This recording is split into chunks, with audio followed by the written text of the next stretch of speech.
I want to talk to you about the personality of a murderer, as Kabbalah explains. What happens to that soul? We're going to refer back to the pie chart and the life cycle circle.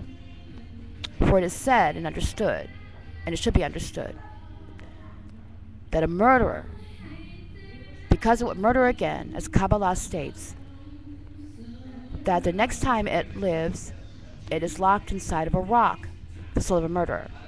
Because if it wasn't that way, and it was put back into a body, it would only continue to murder again. Do you know what I'm saying?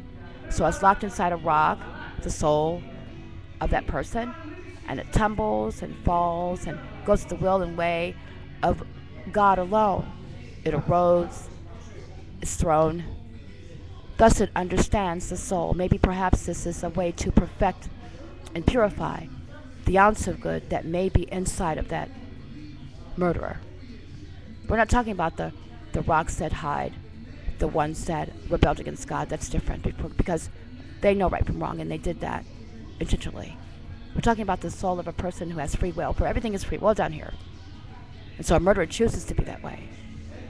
I also told you that there are souls that are born holy, who are holy people. So if there are souls that are born holy, there are also people that are born or are created evil. Evil creates itself. It does. For you can even go back to learned behavior. More than likely and than not, a person who has an evil or wicked parent, the evil continues. For behavior is also learned. It's also genetic. God speaks of that in the Bible as well as the Tanakh, as I am referring to. For you are not to unite with just any ordinary person. That's genetic-wise. And you're to be selective in your mate. Otherwise, you're going to get something that you don't want. And the reproduction of your children.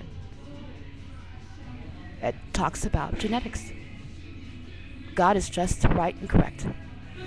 So you understand that a murderer's soul, after it leaves this planet, leaves its body to learn what the mistakes that it's made, is locked inside of a rock, as an example, to learn the mistakes that it's made. Life cycle is for perfection. Once you have nothing inside of you but pure evil, your life cycle is broken because of that flat line. Thus you have the pie chart that contains nothing but pure elements of evil. Once you get to that state, there's no chance for you. This explains why all the wicked are destroyed, because there's no ounce of good to be salvaged.